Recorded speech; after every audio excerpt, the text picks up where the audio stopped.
Good day everyone, I am Jhanice Hementera from Bachelor of Secondary Education major in English of NAUST San Leonardo off-campus.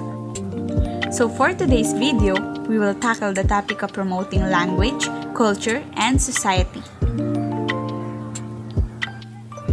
But before we proceed, let us first define language, culture, and society.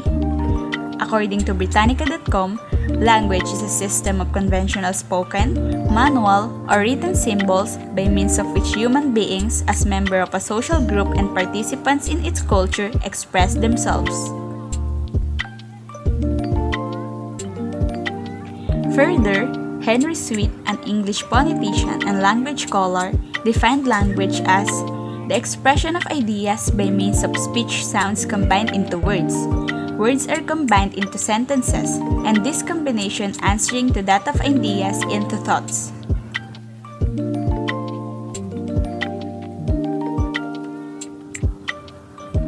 Moreover, the American linguists Bernard Bloch and George L. Trager formulated the following definition.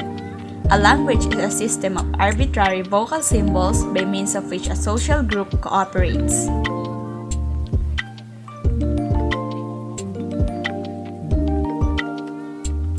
The second one is culture. Culture is the characteristics and knowledge of a particular group of people, encompassing language, religion, cuisine, social habits, music, and arts.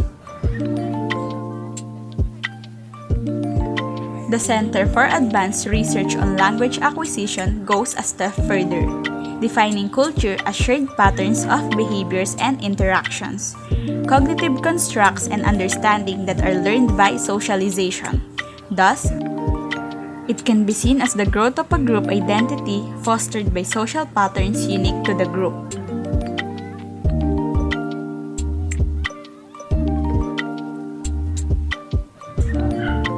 According to Christina De Rossi, an anthropologist at Burney and Southgate College in London, culture encompasses religion, food, what we eat, how we eat it, our language, marriage, music, what we believe is right or wrong, how we sit at the table, how we greet visitors, or how we behave with loved ones, and a million other things.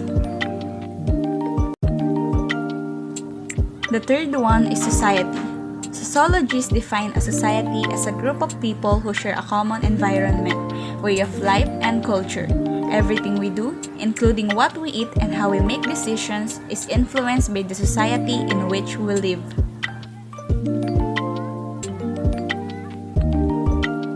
The term society refers to a group of people who live together, share a common environment, and have a common culture. The Latin word socius, which means companion or being with others, is the source of the phrase.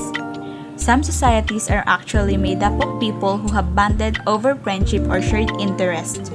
Our separate civilizations instruct us on how to act, what to believe, and how we will be disciplined if we disobey the rules or practices that have been established.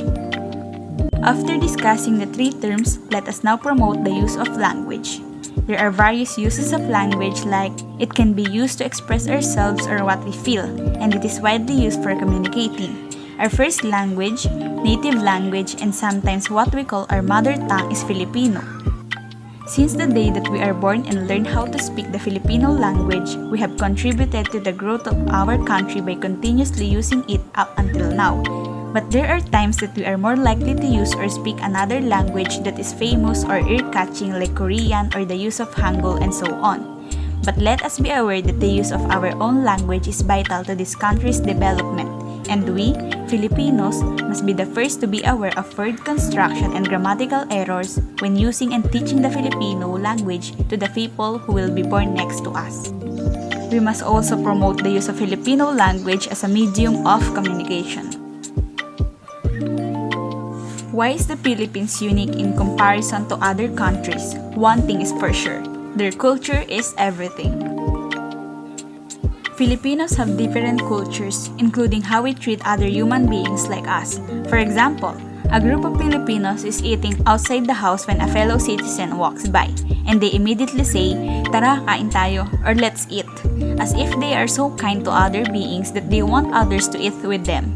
And we all know that Filipinos are also known as hospitable.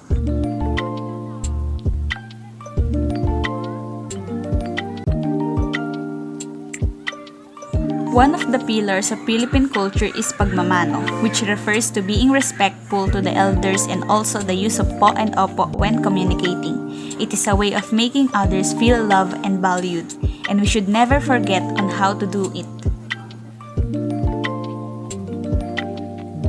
Another culture we should promote is the continual celebration of different regional festivals in the Philippines, because it will allow every other individual to understand the origin or importance of celebrating and promoting various festivals in our country, such as Panagbenga Festival in Baguio, Sinulog Festival in Cebu, Ati-Atihan Festival in Naklan, and many others. It is vital to encourage others to give importance to the country's culture, because as a Filipino, the Philippine culture also represents us. We all know that the term society refers to people who share knowledge and live together according to their culture and traditions. We should know that it is vital to be sociable for us to become members of the so-called society. It is important to share a common understanding with the others. Always remember that we don't have to lock ourselves in a room where there is no one who can help us or be with us. At all times, we should remember the famous quoting, "No man is an island," and escape the room where companions are not present. And this is the end of my discussion. I hope you learned something new, and let's keep on using what we have and keep on doing the things that are considered as. Thank you for listening!